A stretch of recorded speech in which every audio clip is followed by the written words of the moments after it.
Hello दोस्तों, welcome to my channel GS knowledge by engineer.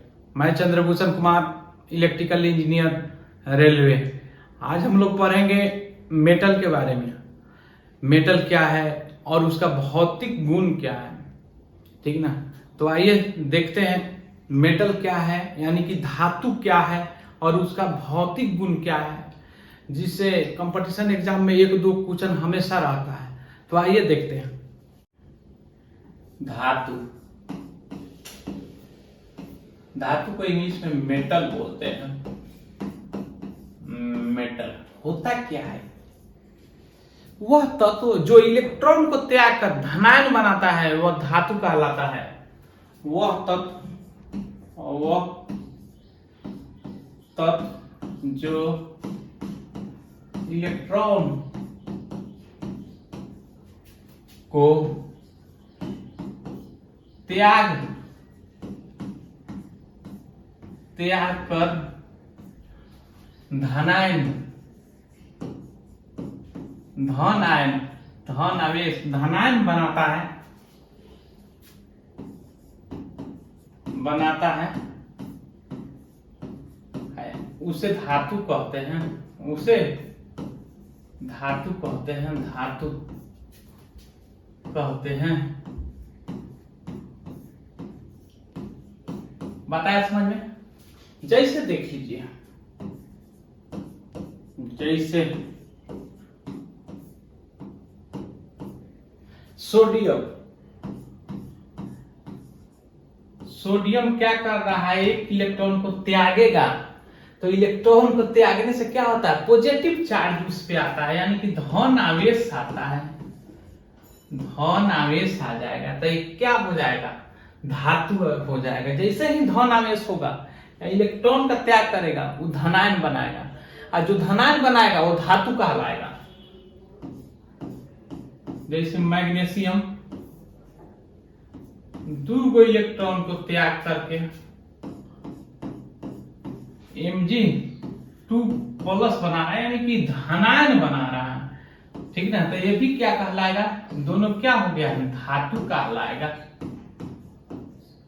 Electron का त्याग करेगा तो धनायन बनाएगा जो क्या होगा? धातु कहलाएगा।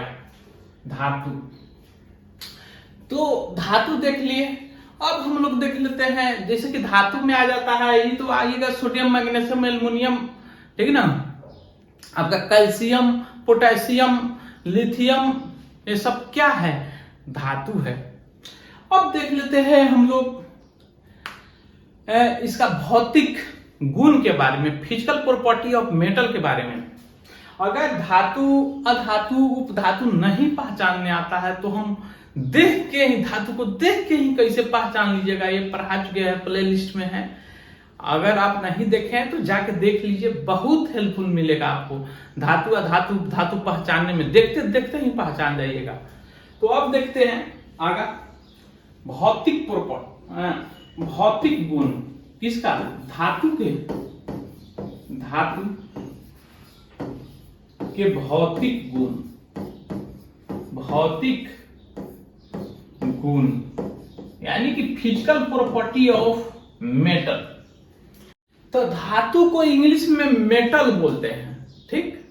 और इसका भौतिक गुण उसी के नामे में निहित है। जैसे देखिए, मेटल क्या बोलते हैं इसको? धातु को बोलते हैं इंग्लिश में मेटल, METAL।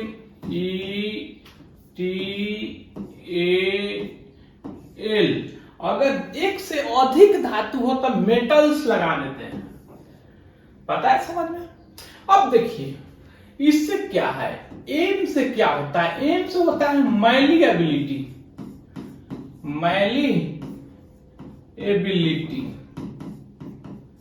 जिसका अर्थ होता है हिंदी में आघात वर्धनीयता।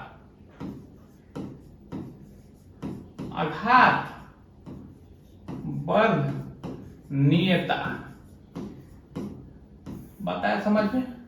तो आघात वर्धनीयता क्या है? जिसको पीठ के चादर के रूप में फैलाया जा सकता है, उसे आघात वर्धनीय कहते हैं। बताया समझ में? तो आघात वर्धनीय किसको बोलेंगे? जिसको आघात करके, हथौड़ी से मार के चादर के रूप में फैलाया जा सके, उसे क्या बोलेंगे? आघात वर्धनीय बोलेंगे। तो धातु क्या होता है? आघात वर्धनीय होता है। धातु क्या होता है? धातु आघात वर्धनीय होता है। आघात वर्धनीय होता है। आघात वर्धनीय लिख दिए, समझ जाइएगा। धातु क्या होता है? आघात वर्धनीय होता है। अब बात आता है एक चीज और से, सबसे ज्यादा आघात वर्धनीय कौन होता है? ठीक है, धातु तो हम लोग देख लिए कि धातु आघात वर्धनीय है, अर्थात उसको पीट के चादर के रूप में परिवर्तित कर सकते हैं। तो सबसे ज्यादा आघात वर्धनीय कौन है? अर्थात सबसे ज्यादा चादर के रूप में किसको परिवर्तित किया जा सके, ठीक है ना? तो वो है आपका सोना। सबसे ज्यादा आघात वर्धनीय जो है सोना होता है। सोना, बताया समझ? ये सोना क्या है? सबसे ज्यादा आघात वर्धनीय है। ठीक, तो समझ आया क्या है आघात वर्धनीय है? एक में एम से मैलिएबिलिटी हुआ। मैलिएबिलिटी का हिंदी शब्द क्या है? आघात वर्धनीय, जिसको पीट के, हथौड़ा से पीट के चादर के रूप में परिवर्तित किया जा सके। तो धातु क्या होता है? आघात वर्धनीय होता है। सबसे ज्यादा आघात वर्धनीय कौन धातु होता है? तो वो सोना होता है। सोना को पीट के आपको 0.004 mm पतला चादर में भी बदल सकते हैं। बात समझ आ रही है? सोना को आप पीट कर 0.44 mm चादर के रूप में परिवर्तित कर सकते हैं, यानी कि बहुत पतला चादर के रूप में परिवर्तित कर सकते हैं। हम दिखाएंगे अभी। अब देखिए, ये तो एगो हो गया, मान के चलिए। अब जिसको पीटे वो चादर के रूप में फैल गया, तो यह भी हो सकता है कि जिसको तान के, खींच के तार के रूप में परिवर्तित करें। तो जिसको खींच के तार के रूप में परिवर्तित करेंगे तो उस विधि को कहेंगे तन्यता। बताया समझ में? डक्टिलाइट, डक्टिलिटी, डक्टिलिटी, इसका हिंदी होता है तन्यता। बात क्लियर करता आ रही है समझ? तो धातु क्या हो जाएगा? धातु तन्य होते हैं, तन्य होते हैं। बात आ रही समझ में? तो धातु क्या हो जाएगा? तन्य होता है, यानी कि जिसको खींच के, धातु होगा तो उसको खींच के तार बना सकते हैं। पता है समझ? कस के खींच के तार बना सकते हैं। तो अब बात आ रही है सबसे ज्यादा तन्य, उसी तरह से उसको पीट के चादर सबसे ज्यादा सोना होके। तो अब यहां पे भी तन्यता में भी बात है, सबसे ज्यादा तार किसको खींच के बनाया जा सकता है? तो सोना ही है। सबसे ज्यादा किस धातु के तन्यता होती है? तो सोना। ये भी सोना ही है, सोना। बताया समझ में? कितना? तो 1 ग्राम सोना को 2 किलोमीटर तक लंबा तार बना सकते हैं। 1 ग्राम सोना को, 1 ग्राम सोना से 2 किलोमीटर लंबा तार में परिवर्तित कर सकते हैं। 1 ग्राम सोना से 2 किलोमीटर तार। बात आ रही है ना समझ में? मेरे कहने का अर्थ क्या है? 1 ग्राम सोना को समझ सकते कितना होगा 1 ग्राम, और उसको खींच के 2 किलोमीटर तक लंबा सकते हो, टूटेगा नहीं। अब तो ये देख लिए दोनों, जिसका आघात वर्धनीय भी और तन्य भी, दोनों में कौन अग्रिम है? सोना अधिक है। ये पूछा हुआ क्वेश्चन है भाई, ठीक ना? अब देखिए, एम से तो देख लिए, एम से एक और चीज निकलता है, ठीक ना? Melting point. Melting point, melting point जिसे गलनांक बोलते हैं, गलनांक, ठीक ना? इसी के साथ इसी से जोड़ देते हैं याद करने के लिए क्वथनांक भी, जिसपे कोई ठोस पदार्थ द्रव में बदलती है, जिस ताप पे उस ताप को गलनांक कहते हैं, और जिस ताप निश्चित ताप पे द्रव पदार्थ वाष्प में बदलती है उसे क्वथनांक कहते हैं। तो धातु के क्वथनांक और गलनांक उच्च होता है। धातु के क्वथनांक और गलनांक क्या होता है? उच्च होता है। अब बात आती है सबसे ज्यादा गलनांक किसका होता है? तो सबसे ज्यादा गलनांक और क्वथनांक किसका होता है? तो वो होता है टंगस्टन का।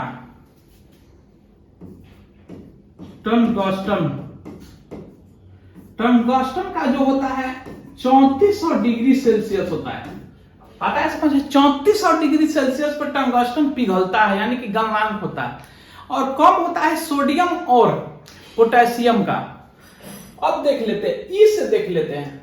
ई तो एम से देख लिए, अब हम लोग देख लेते हैं ई से क्या होता है। इलेक्ट्रिक कंडक्टिविटी, इलेक्ट्रिक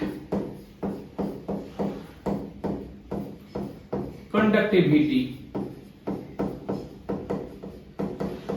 बता रहा समझ में।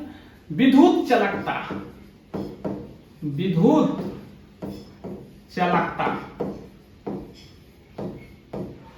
ई क्या होता है?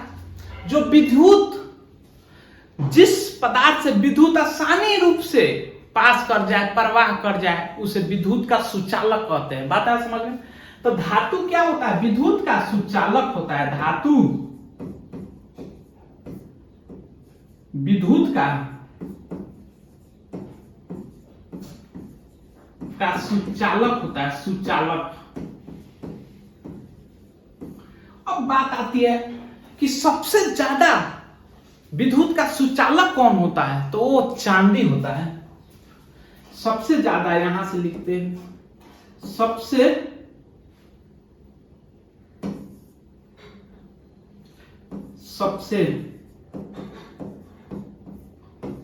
ज्यादा विद्युत का सुचालक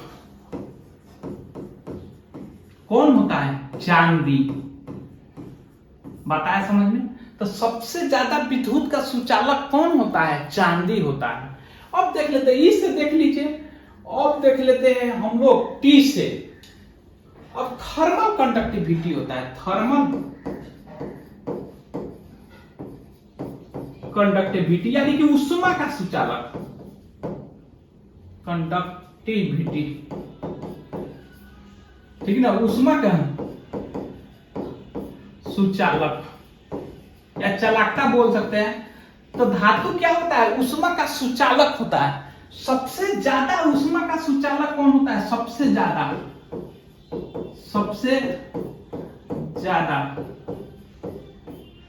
उष्मा का सुचालक, उष्मा का सुचालक कौन होता है? सुचालक चांदी होता है, चांदी। और सबसे कौन कौन होता है भाई? और ये भी पूछ सकता है कि सबसे कौन कौन होता है? अब देखिए, सबसे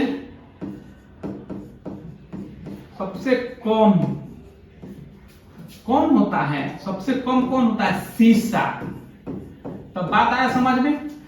पहले बोला लोहा कि हमको पीट लो, चादर के रूप में बना लो, हमको कोई यथी नहीं है, हम बहुत दूर तक फैल जाएंगे, चाहे खींच लो, हमको तान के खींच लो, तार के रूप में बना लो। सोना हुआ। तब बोला चांदी, हम तुमसे भी पीछे नहीं रहेंगे, हम भी पीछे नहीं रहेंगे, हमसे भी कितना करंट फ्लो करवा लो, ठीक ना, धारा प्रवाह करवा लो। तो धारा सबसे अधिक किससे प्रवाह होता है? चांदी से। अब जब धारा प्रवाह होगा तो उसमें उष्मा क्या होगा? I स्क्वायर RT ज्यादा होगा। जिससे धारा ज्यादा प्रवाह होगा I, उसी में उष्मा। तो थर्मल कंडक्टिविटी यानी कि उष्मा का सुचालक भी सबसे ज्यादा कौन होता है? चांदी होता है। सबसे कम उष्मा का सुचालक कौन होता है? वो होता है आपका सीसा। जिस प्रकार से देख सकते हैं, फिगर में भी देख सकते हैं, यहां पे आप देख लीजिए। एक क्या है? सुचालक का लिस्ट है। सुचालक किसका?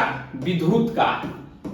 विद्युत देख रहे हैं ना, सिल्वर है 1 नंबर पे है, फिर कॉपर है, तब गोल्ड है, यानी कि क्या सबसे ज्यादा सुचालक है सिल्वर है, उसके बाद कॉपर है, उसके बाद ऑरम है, गोल्ड है।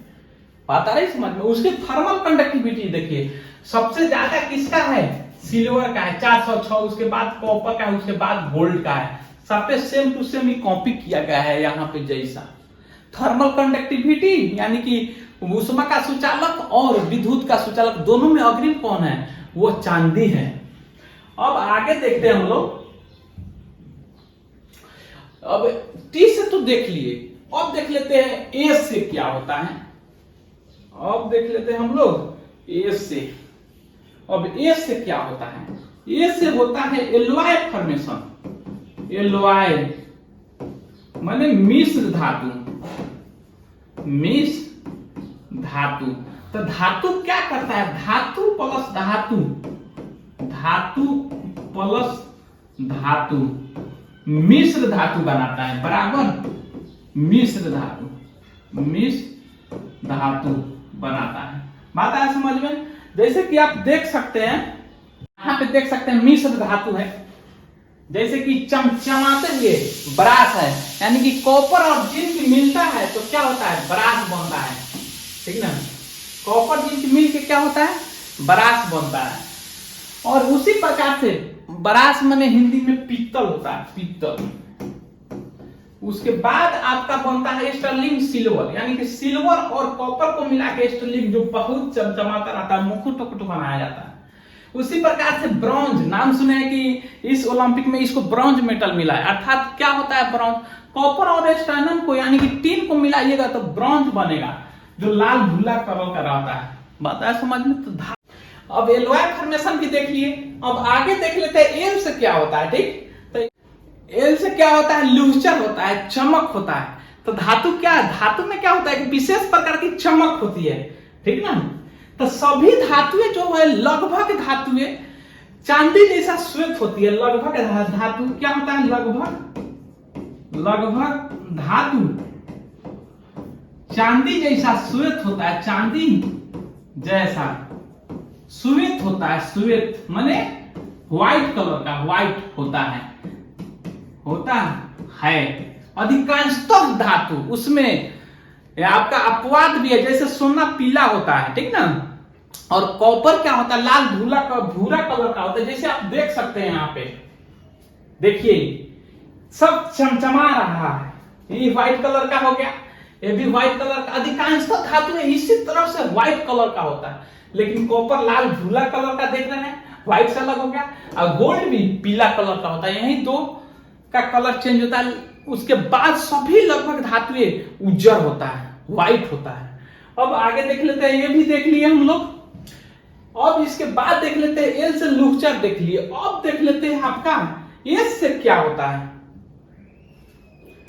एस से आपका सॉलिड बोलते हैं, माने ठोस। तो सभी धातुएं ठोस होते हैं। धातुएं क्या होते हैं, धातु ठोस होते हैं। बात आया समझ में। लेकिन सबसे जो कठोर धातु होता है वो क्या होता है, टंगस्टन, जो नाम सुने हैं, टंगस्टन होता है। लेकिन अधातु भी एक है जो बहुत कठोर होता है, वो हीरा होता है, डायमंड होता है, डायमंड।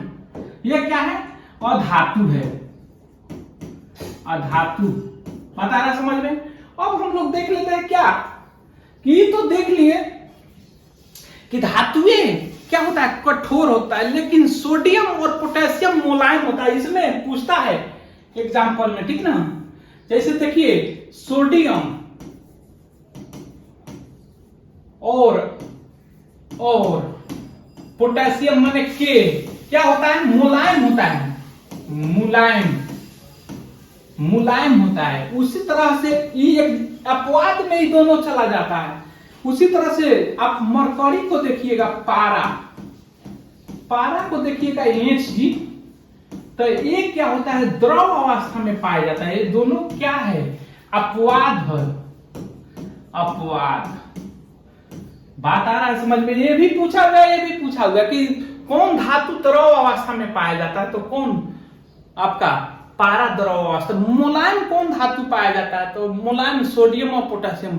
और किसका जो मेल्टिंग पॉइंट है यानी कि गलनांक है कम होता है, तो सोडियम पोटेशियम का क्या होता है, गलनांक कम होता है। तो हम लोग देख लिए धातु को। बढ़िया से इसका स्क्रीनशॉट भी आप लोग ले सकते हैं,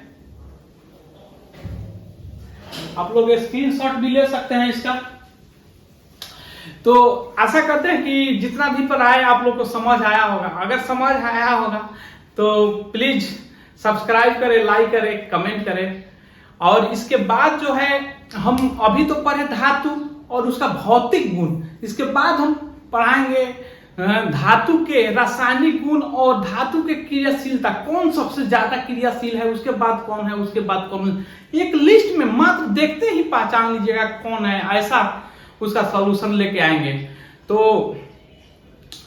अगर आप लोग को समझ, फिर से बोल रहे हैं, समझ आया होगा तो लाइक और सब्सक्राइब तो पक्का करिए, शेयर भी कर दीजिए ताकि कोई नहीं जान रहा है तो वो भी जान जाए और इसका फायदा, भरपूर फायदा उठाए। Thank you.